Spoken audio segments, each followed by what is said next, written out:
The way the Fulani hegemonists anchored by Muhammad Buhari under the auspices of All Progressive Congress (APC) are trying to run over other ethnic nations in Nigeria through acts of ethnic cleansing using the Nigerian Armed Forces, the Nigeria Police Force, state security agencies and other instruments of state, as well as tactic support for Fulani herdsmen.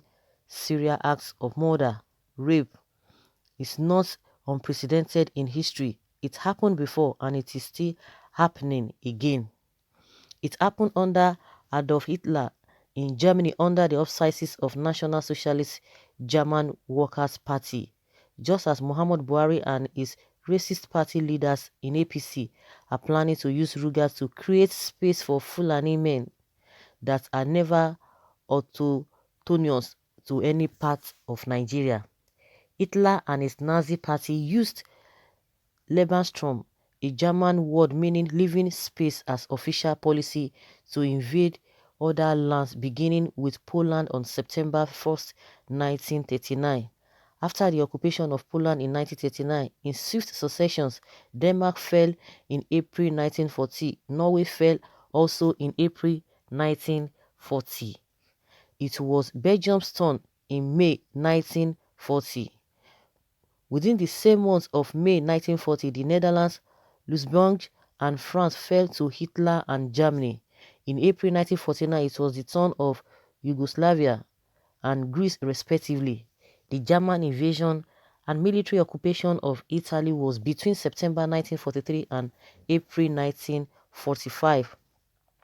After the occupation of Aso Rock in 2015 by Fulani hegemonists led by Muhammadu Buhari, coordinated attacks and destructions were visited on ancestral lands of the TV, Igala, Junkun, Tangale, Kataf, Terawe, Waja, Kumo, Bolewa, Baju, Bakulu, Tula, Cham, Lungada, Dadiya, Bambuka, Kare Kare, Savawa, Wariawa, Zulawa, Vegam, Akien, Angas, Jewara, Birum, Mumuye, Mango, Hagen, Igala, and many more. These have been extended to the Yoruba homestead in Kwara, Kogi, Oyo, Ogun, Osun, Ekiti, Ondo, and Lagos states. The Alagbo have had their own shares in Enugu, Ebonyi, and Abia states.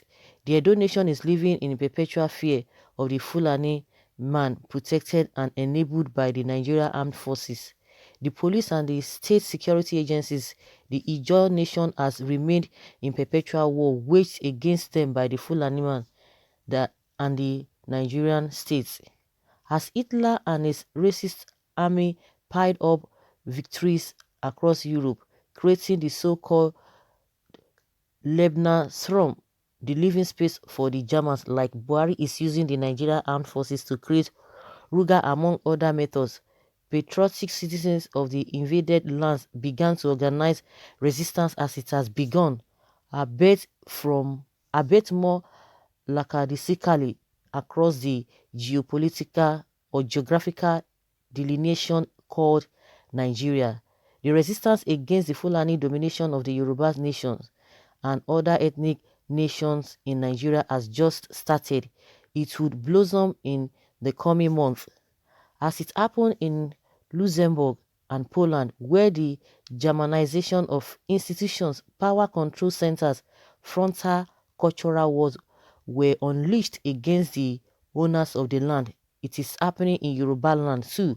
Our customs are populated by foreigners in Fulani men and their Hausa tools. They control our immigration and allow who they want to cross into our land. They control the police and the security agencies. They are installing emirs across our Yoruba nation. They are collaborators from the Bodilon Heights anchored by Bola Tinubu, and their sentries across Yoruba nation are further empowering the Fulani emirs in our land, giving them the control of our waterways in Lagos State by appointing one of them as commissioner in charge. They believe that they have the Yoruba nation by the jugular. They believe they are not touchable. They believe they could toy with not just our Yoruba nation and our people. They are confident they could play numbers with our freedom, our liberty, our destiny. But as it happened in Luxembourg, Poland, and elsewhere, their days are numbered. There was national resistance in Greece. The first resistance group started appearing a few months after the beginning of the occupation of Greece, such as the Grievous military organization founded in June 1941. There was Freedom, led by Colonel Dimitrios Saros, founded in July 1941. Also, Supreme Committee of Cretan Struggle was founded in June 1941. The membership of 1.8 million in 1944, the National Liberation Front became prominent. The Armia Krajowa or Home Army was the dominant Polish resistance movement in Poland. It eventually absorbed most other Polish underground forces. Its allegiance was to the Polish government in exile, and it constituted the armed wing of what became known as the Polish underground state. They manufactured their own weapons and increased their reach, going after collaborators and the leaders of army of occupation.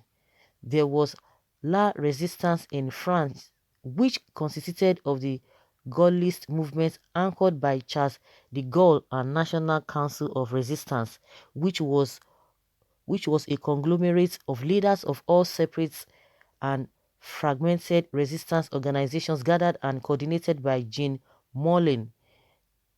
De Gaulle, who had opposed his former boss, Marshal Philippe Pétain, for collaborating with Adolf Hitler as the head of Vichy regime, was sentenced for treason in absentia. He escaped to North Africa to raise an army against the collaborators and the invaders of his fatherland.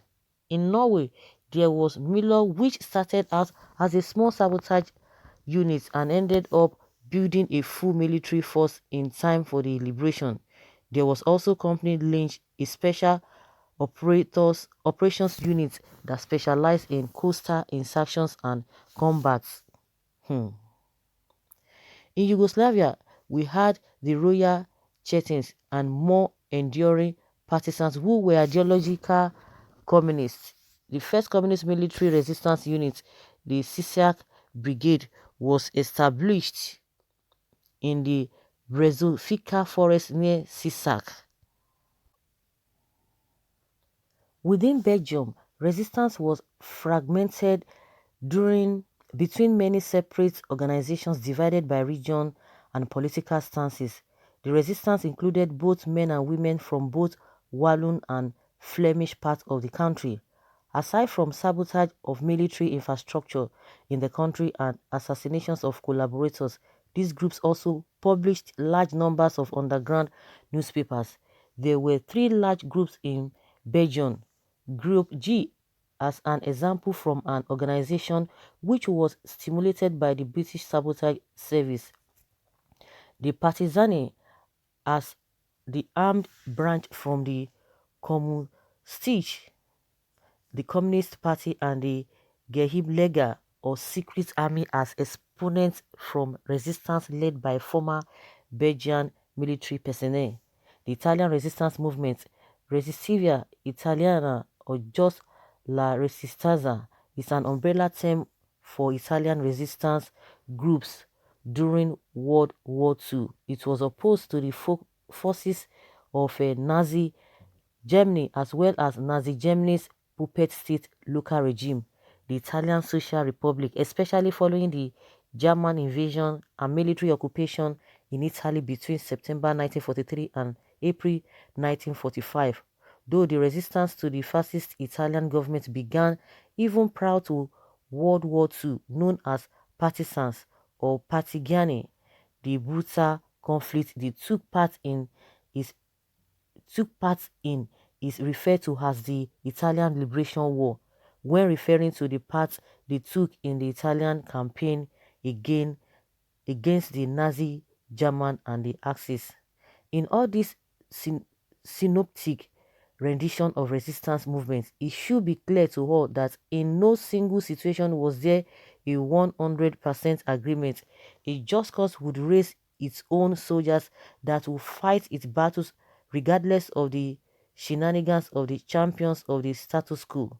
The conditions of subjugation are catalyst variables to the germination and sustenance of resistance in whatever format Nigeria has entered the fray. This generation, in words of Francis Fanon in his book, The Wretched of the Earth, has discovered its own mission, which is to be free and guarantee freedom, liberty as well as self-determination for the coming generation. For this generation, there are only two choices in this regard: betray this mission or fulfill it. We, the Karo Ojiri, dare not forget that we are the inheritors of a spectacular socio-political engineering that created a democratic monarchy that has bequeathed to the world the belief that the rights of man come not from the generosity of the state but from the hand of God and man himself. Destination is Odua Republic. In the long history of the world, only a few generations have been granted the role of defending freedom in its hour of maximum danger. I do not shrink from this responsibility. I welcome it. John F. Kennedy, January 20, 1960. And the author of this article is Remi Oyeyemi. Wow. Remi Oyeyemi is the one who has uh, written this article, who has brought this article to the Yoruba nation, and saying that resistance to Fulanization, lessons from Europe to the Yoruba nation and others, by Remi, yes, that's his name, Remi Oyeyemi. So guys, like they always say that a word is enough for the wise. Let's have your opinion in the comment section and let's know what you think about this resistance to Fulanization. Leave your comments below and let's have your take.